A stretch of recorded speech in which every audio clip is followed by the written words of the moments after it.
Evet, tabii.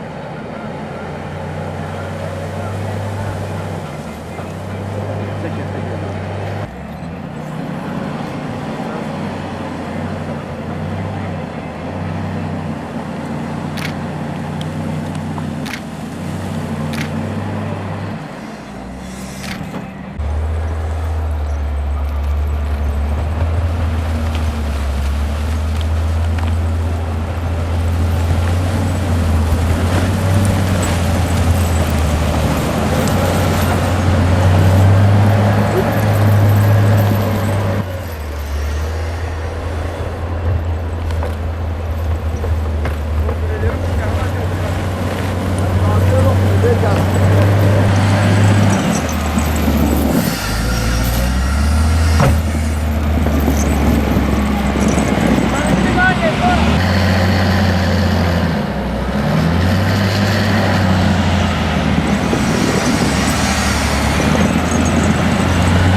Valla gördüğünüz gibi işte böyle mücadeleyle bir şekilde açıyoruz.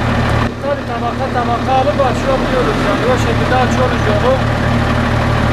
Yolun durumu bellidir işte kar işlemeden uğraşıyoruz.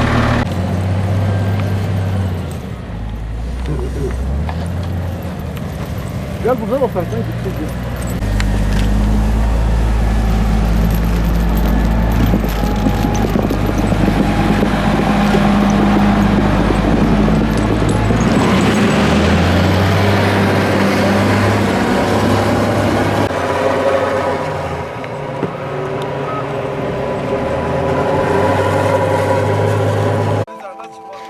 Ya direk var orada belli ediyor zaten arkada elektrik direği var. Ya abi hele buraya bak. Hadi o. Nazar değmez. 2 gündür etkili olan yoğun kar yağışından sonra 278 köy yolumuz kapanmış, ulaşıma kapanmış. Bazı köy yollarımızda yer yer tipiden dolayı yaklaşık 4-5 metre yüksekliğinde kar doldurmuştur. Bu kar çalışmalarına ekiplerimiz gece gündüz aralıksız çalışarak, yoğun efor sarf ederek ulaşımı açmaya çalışmaktadır. Burası ayrıca öğrenci servis yolu. Yarın okullar açılacak pazartesi itibariyle. Pazar günü bile burada ekiplerimizle yoğun bir tempoda çalışıyoruz. 278 kapanan köy yolumuzdan 223 tanesi yaklaşık 3 günlük 4 günlük çalışmanın ardından ulaşıma açılmış. Şu an 55 tane köy yolumuz ulaşıma kapalı. Ancak bu 55 tane köy yolumuzda da çalışmalar devam ediyor. Güçlükle ilerliyoruz. Yer yer tipi doldurulan yerler ekiplerin ilerlemesini zorlaştırıyor.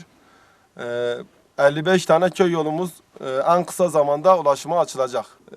Kepçe ve greyder yavaş yavaş ilerleyerek tedbirli çalışarak, ekiplerimiz tedbirli çalışarak yavaş ilerleyerek bu çalışmaları yürütüyor. Önden arkadaşlarımız giderek yolun durumunu önceden kepçeciye ve ekiplerimize göstererek, işaret ederek yolun nereden gittiğini, başka yerden veya tipi dolduran yerlerden yuvarlanmaması, kaza tehlikesi geçirmemesi için yolu tarif ederek yavaş, böyle yerlerde yavaş çalışma oluyor dolayısıyla. Şu an ekiplerimizle beraber Sancak beldesinin Güngören köy yolunda çalışmaktayız. Güngören köy yolu muhtarıyla beraber buradaki zor şartlarda ekiplerimizin çalışmalarını yerinde inceledik. Bu tipi doldurulan yerlerde çalışmalarımız yavaş ilerliyor ancak güvenli ve tedbirli bir şekilde yolu ulaşıma açmaya çalışıyoruz.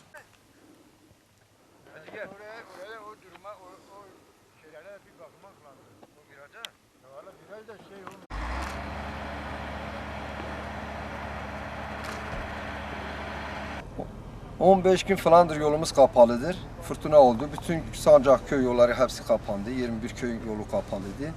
İl Özel İdare Müdürü sağ olsun kendisi de buradadır. Telefon açtık, yolumuzu açtı. Tabii fırtına oldu. Bütün yollar kapandı.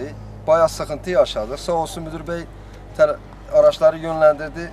Şu anda yolumuz açılmış. Herhangi bir sıkıntımız yoktu. Köy Hizmetler İl Özel İdare Müdürü'ne teşekkür ederim. Sağ olsunlar, var olsunlar. Herhangi bir sıkıntımız şu anda yoktur. Şu anda okul yolu açtık. Bu okul yoludur şu anda. Okul yollarımız açıktır. Çocuklarımız Sancak'a gidiyor. 8 kişi.